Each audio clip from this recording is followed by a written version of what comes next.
Bonjour et bienvenue sur les vitamines du royaume pour cette deuxième capsule sur maladie, guérison, miracle et foi. Vous savez que Jésus a guéri parfois pour rendre hommage à la foi que les gens lui manifestaient, parfois pour manifester la gloire de Dieu, parfois aussi, ce sera l'objet ce matin, par amour et par compassion.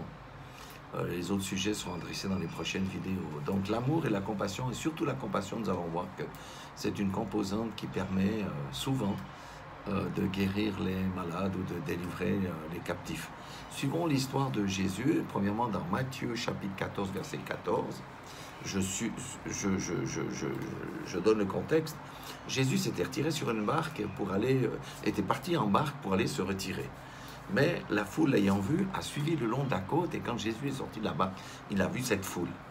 Et verset 14 dans Matthieu, il est dit, quand il sortit de la barque, il vit une grande foule et fut ému de compassion pour elle, et il guérit les malades. C'est la compassion qui a amené la guérison pour les malades, parce que le Seigneur Jésus avait vu la soif qu'avait cette foule pour le Maître et de voir agir le Maître. Et c'est ce qui a activé la guérison, la compassion. Vous voyez, la guérison, il faut que quelqu'un la veuille aussi. C'est pour ça que cette foule avait suivi Jésus alors que lui était sur la barque. Deuxième exemple, c'est dans Matthieu 20, 34. C'est l'histoire de deux aveugles qui ont appelé Jésus, mais avec de forts cris, mais la foule voulait les faire taire.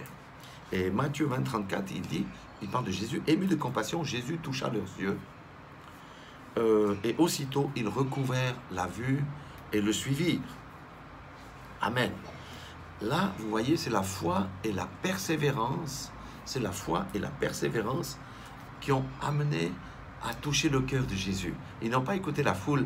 Ils ont dit non, nous, on veut voir le Sauveur parce que c'est le Seigneur là qui nous guérit. Vous voyez? Et donc, c'est cette foi et cette persévérance qui a touché le cœur de Jésus et qui a amené leur guérison. Un troisième exemple, c'est un lépreux. Vous savez que les lépreux à l'époque étaient les rejetés. On ne s'approchait jamais des lépreux. Et si un lépreux s'approchait de vous, les gens fuyaient tout simplement. Mais dans Marc 1,41, il est dit, Jésus, ému de compassion, étendit la main et le toucha. Je le veux, et dit, je le veux, sois pur. Amen. Donc vous voyez, c'est le lépreux qui a été allé vers Jésus. Je ne lis pas tous les versets. Et le lépreux avait dit, si tu le veux, tu peux me rendre pur. Et Jésus a dit, je le veux. De nouveau, c'est la foi. C'est la foi de quelqu'un qui va vers Jésus pour obtenir la guérison. Et la compassion de Jésus pour la situation de cette personne activa cette guérison. Au fur et à mesure que je vous parle, ça me dit que des fois, mon cœur manque de compassion vis-à-vis des autres. On est toujours centré un peu trop sur nous-mêmes et on manque de compassion envers les autres. Il faut vraiment que cette compassion envers les autres grandisse dans notre cœur. Il y a aussi comment on appelle, quelque chose d'incroyable qui s'est passé. C'est, vous savez, quelqu'un qui était possédé ou oppressé par un esprit, et le mauvais esprit faisait que le jeune homme se jetait dans l'eau ou dans le feu pour le faire périr. Et le père souffrait de cette situation. Et lorsque Jésus est arrivé dans cette contrée, il va demander à Jésus de faire quelque chose. Et Jésus, vous savez, avant d'imposer les mains ou de faire quoi que ce soit, il a commencé à poser des questions. Depuis quand ça arrive, etc. On peut lire l'histoire, mais moi je vais vous lire le verset clé. Dans Marc 9, 22, il est dit, et souvent l'esprit l'a jeté dans le feu et dans l'eau pour le faire périr. Mais si tu peux quelque chose, viens à notre secours. Aie compassion de nous. C'est l'homme, vous voyez, l'homme souffrait, le papa souffrait. Est-ce que nous ne souffrions pas si nous verrions un de nos enfants se jeter dans l'eau ou dans le feu parce qu'il a un mauvais esprit qui l'oppresse? Bien sûr. Mais le garçon aussi souffrait parce que l'esprit impur, lui faisait beaucoup de mal. Donc ici, c'est la foi en Jésus, de nouveau, et la demande au Seigneur de dire, aie miséricorde, aie compassion, qui a activé cette délivrance. Vous voyez, je crois que pour quiconque, et vous savez, nous sommes tous appelés à guérir, à prier pour les malades, mais je pense qu'une des choses que nous devons avoir profondément dans notre cœur, c'est la compassion pour la personne. Et moi, j'ai souvent la compassion pour les gens qui sont dans les chaises roulantes, mais je sais qu'un jour, je vais imposer les mains et la compassion de Christ qui viendra au travers de mon cœur et de ma bouche va faire lever le paralytique de sa chaise. Pour le moment, je ne suis pas encore assez mûr dans la foi parce que l'esprit vient, le mauvais esprit ou le démon vient toujours me dire oui, mais si tu loupes, tu seras ridicule. Mais je sais que ça, je suis en chemin pour ça et je glorifie déjà Dieu pour ce qu'il va faire. Maintenant, Jésus a aussi compassion de la situation sans que personne lui demande quelque chose. C'est l'histoire d'une veuve qui a perdu son fils unique. Dans Luc 7, 12, 13, 14, il est dit ceci: lorsqu'il fut près de la porte de la ville, voici on portait en terre un mort, fils unique de sa mère, qui était veuve. Voyez la situation?